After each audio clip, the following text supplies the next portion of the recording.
Hey everyone, welcome back to the channel. This is episode 97 and this week we've had some highlights in the portfolio which we're going to be talking about later in this video. We also want to touch on Disney stock and Rivian and its recent IPO.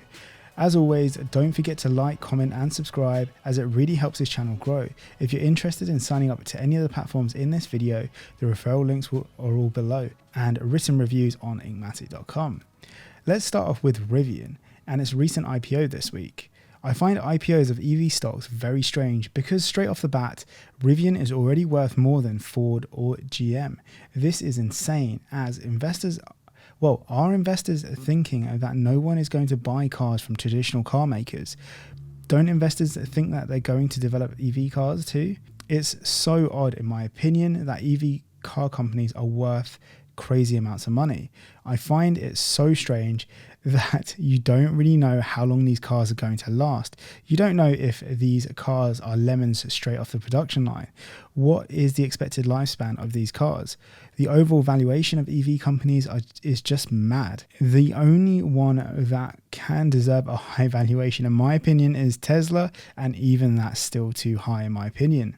So what do you guys think of this? I know a lot of you are extremely bullish on EV stocks, but realistically, where do you think Rivian should be valued at? I was planning to cover Elon's tweet about selling 10% of his holdings of Tesla, but I guess I'm a bit late now. Anyway, let's chat about Disney. As you may have already heard, that Disney saw earnings miss across the board with slowing streaming growth. Genuinely, I'm not worried about this at the moment as it's only a temporary thing personally, as I think this will pick up again soon. And the reason why I say this, let's be honest, you are going to see a massive adoption of a streaming service during a lockdown.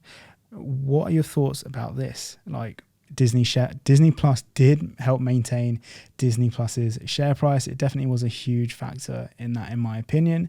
But genuinely, I do think you are going to see a drop in subscription growth when people are coming out of a pandemic, a lockdown, etc., and things are slowly returning to normal. People want to do other things than stay at home and watch TV. But I think in terms of Disney itself, they're definitely a strong company. They are huge in the entertainment business. They own tons of brands like Marvel, Disney, Pixar, all of them. And you know what? Like if you've got kids, you are probably going to subscribe to Disney Plus, whether you like it or not. And that's purely going to be dictated by your kids, because kids love cartoons and stuff, and Disney is a huge player in that industry.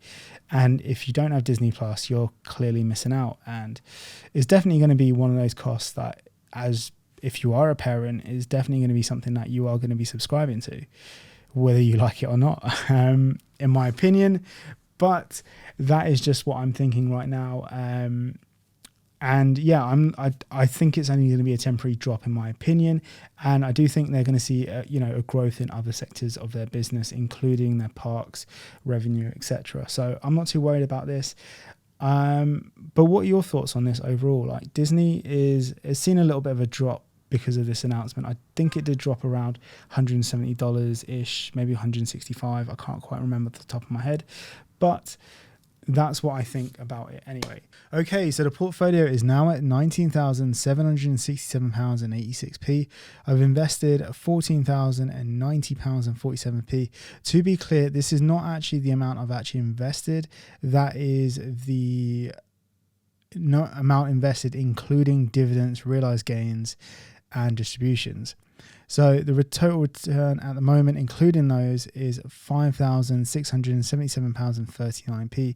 That's 40.29%. But I've actually deposited just over £13,200. To be exact, it's £13,201, which isn't too bad. It's actually quite a good improvement. That's about £6,000, £6,476 of unrealized gains. So I'm pretty happy with that, to be honest. It's doing pretty well in my opinion. And I do want to get this to around, the overall portfolio to around 20k by the end of December, and hopefully I can push that to around 22 by the end of this tax year, but we'll see how that actually goes. But yeah, I'm pretty happy with the overall result. So let's take a look at some of the stocks this week. I did talk about Disney, and you can see that it was around $174, and as soon as that earnings, it dropped to around $160, which is quite a big drop. To me, I do think this is kind of a buying opportunity, but cash flow, isn't it? Always down to cash flow. So I probably won't be buying anything till maybe the end of this month or late December, but we'll see. The other one that I do want to add into is the Vici properties. So I'll probably be buying a little bit of this as soon as some of my dividends come in for this month. I am expecting the obviously Main Street Capital, and I'm also expecting Realty Income to come in soon as well. So I'm looking forward to them, and hopefully I can buy around 1 share of Vici properties. I do have a energy transfer dividend also coming in later this month, so I'll be looking forward to reinvest in that. I might buy 1 share of Vici and probably put the rest into Disney if it's still this low. It's dropped to around $159, so I do want to actually buy a little bit more into that. Moving on to the next stock that I do want to talk about, which is Microsoft. So with Microsoft, it is, as you know, it's a phenomenal company. Again, one of the big tech players. But I do think with Microsoft, they do need to find a way to somehow, jump onto the ARM bandwagon, because looking at the Intel chips, all they're really doing is adding more power to get more power, and there's not really much towards like efficiency from what I can see and some of the videos that I've watched, like Rene Ritchie, etc. But I do think they do need to find a way to become competitive again, because at the moment the OEM, well, not really OEM, it's probably like the Intel and AMD are kind of falling behind against Apple. Like Apple's completely in the lead with their new silicon, and to be fair, I have bought the bottom of the barrel one, the MacBook Air, and that is, I hate to admit it, it is actually really good. Like battery life's amazing, performance is really good. It handles Adobe, Lightroom, Photoshop. I'm yet to try out Final Cut and Premiere Pro on it, but when I do get around to testing them out, I'll let you guys know if it's any good.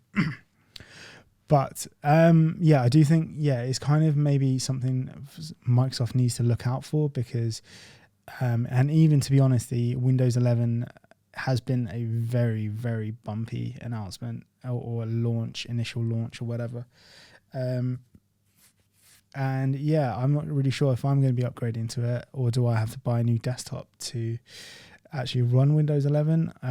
At the moment, I think it's not compatible, but I think that's going to be a lot of people buying a lot of new equipment. So this will be an interesting one. For me, for my laptop, to be fair, even my laptop, which was a Surface, was not compatible, and I didn't really upgrade again to a Windows machine. I went for a Mac. So I think it'll be interesting to see what a lot of people do when they do have to buy a new laptop to upgrade to the newest operating system. Will they just be like, forget it, I'll just get a Mac? So that would be a really interesting one to watch for Microsoft. Moving on to the next one that I want to talk about.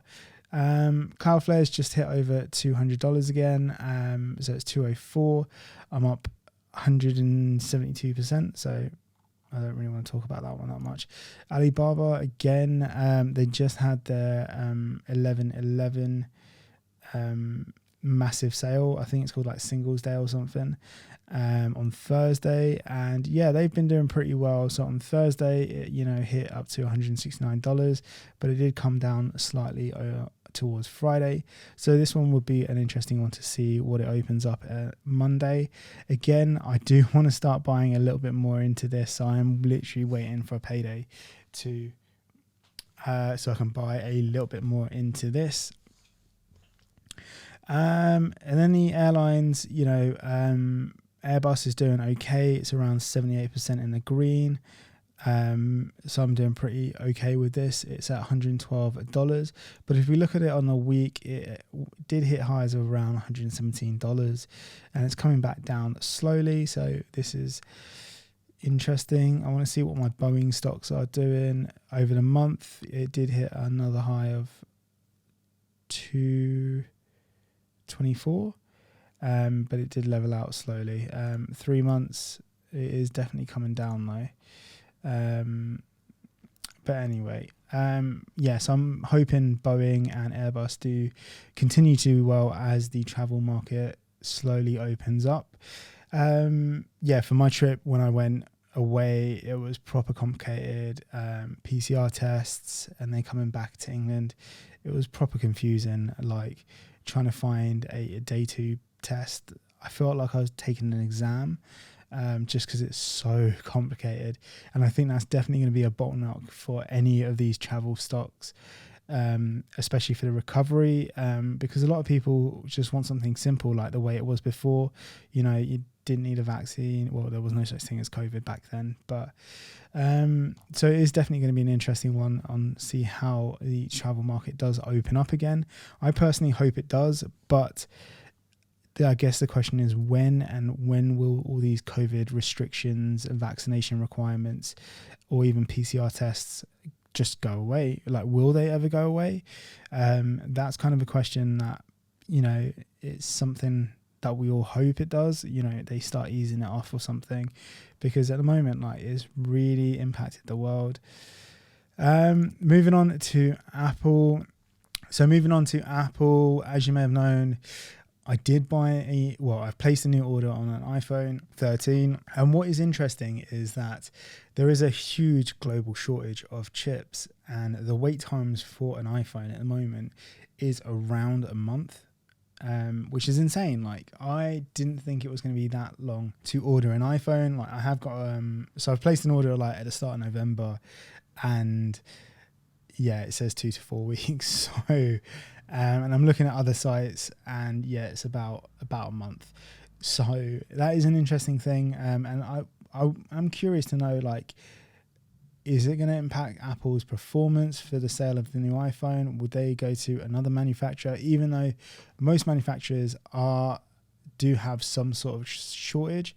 But yeah, that is definitely an interesting one, and it does raise a question to me, like, in terms of chip manufacturers, which are probably, when we do look at semiconductors, it kind of is an interesting one, and the biggest player that I could probably find is Taiwan Semiconductor, just from a quick internet search. And I've heard this company a few times, quite a bit actually, in terms of when we do talk about chip shortages, or when people on the news do, like CNBC, etc. So it is definitely kind of an interesting one in terms of investing in. I am tempted to buy a share or two in Taiwan Semiconductor, and basically open a position and start building it up. But I'd love to know what you guys think about Taiwan Semiconductor. Is it something that you've got in your portfolio? Let me know in the comments down below. And yeah, that's it for this video. If you're interested in trying trading 212, links in the description. And don't forget to check out 𝐅𝐫𝐞𝐞, and see you in the next one.